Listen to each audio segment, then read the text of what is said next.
राधे राधे, हरे कृष्णा। आप सभी को राधा अष्टमी की बहुत बहुत शुभकामनाएं। आज की इस वीडियो में आप सुनिए राधा अष्टमी की व्रत कथा। एक समय महाराज वृषभानु स्नान करने के लिए यमुना नदी पर गए।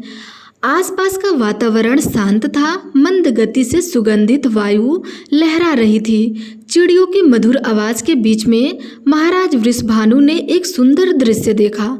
उसने कुछ ही दूरी पर यमुना नदी पर एक सुंदर स्वर्ण कमल का पुष्प तैर रहा था। स्वर्ण कमल उन्होंने पहले कभी नहीं देखा था, ना ही उसके बारे में उन्होंने कभी सुना था। कौतूहल पूर्वक वो उस कमल के पुष्प के पास गए।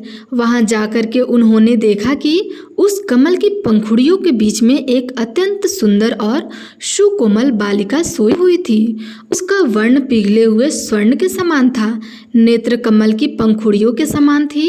इस बालिका को देखते ही महाराज के मन में वात्सल्य की वर्षा होने लगी और उन्होंने उस कन्या को अपनी गोद में उठा लिया। आसपास देखा तो कोई भी नहीं था।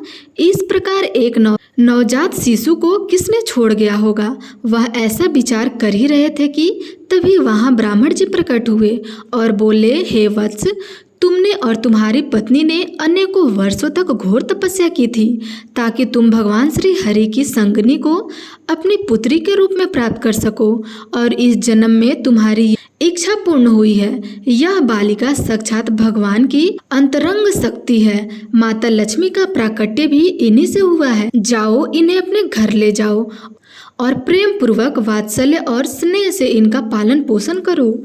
ऐसा कह करके ब्रह्मा जी अंतर्ध्यान हो गए और महाराज वृषभानु के आनंद की कोई सीमा नहीं रही। पूर्ण हर्ष के साथ वे उस कन्या को अपने घर ले आए और अपनी पत्नी कृतिका देवी भी इन नन्ही सी बालिका को देखकर अत्यंत प्रसन्न हुई। बीतते समय के साथ राधा रानी का सौंदर्य चंद्रमा की कलाओं के समान बढ़ने लगा। जो भी उन्हें देखता वह बस देखते ही रह जाता था। महाराज अत्यंत स्नेह और प्रेम के साथ अपनी इस बालिका का जतन कर रहे थे। कुछ समय बाद एक समस्या आई। यह नन्ही सी बालिका रोती नहीं थी और ना ही अपनी आंखें खोलती थी। ऐसा लगता था मानो उसकी श्रवण शक्ति भी नहीं है।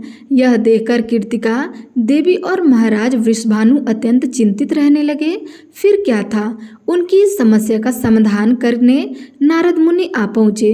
उन्होंने महावृषभानु को सुझाव दिया कि आप अपनी पुत्री के जन्म के उपलक्ष्य में एक समारोह का आयोजन करवाइए और इस समारोह में अपने परम मित्र नंद महाराज को परिवार सहित आमंत्रित जरूर करिएगा। फिर क्या था, समारोह के आयोजन की तैयारी होने लगी। नंद महाराज को विशेष आमंत्रण भेजे गए। अपने मित्र के निमंत्रण को स्वीकार करते हुए नंद महाराज यशोदा मैया और नन्हे कान्हा बरसाने आ पहुँचे। नन्हे कान्हा को पता था कि उन्हें क्या करना है और कहाँ जाना है। अपने घुंघरू खनकाकर वह सीधे राधा रानी के पास पहुँच गए।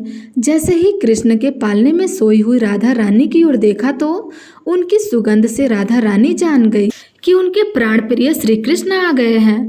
अत्यंत हर्ष के साथ उन्होंने अपनी आंखें खोली और सर्वप्रथम भगवान श्री कृष्ण का दर्शन किया और थोड़ी ही देर में वह रोने लगी। अपनी पुत्री को पहली बार नेत्र खोले और रोते हुए देखकर कृतिका देवी और महाराज वृषभानु अत्यंत हर्षित हुए। इस प्रकार उनकी पुत्री के जन्म की प्रशंसा दुगुनी हो गई। तो प्रेम से बोलिए राधा रानी की जय, श्री कृष्ण भगवान की जय।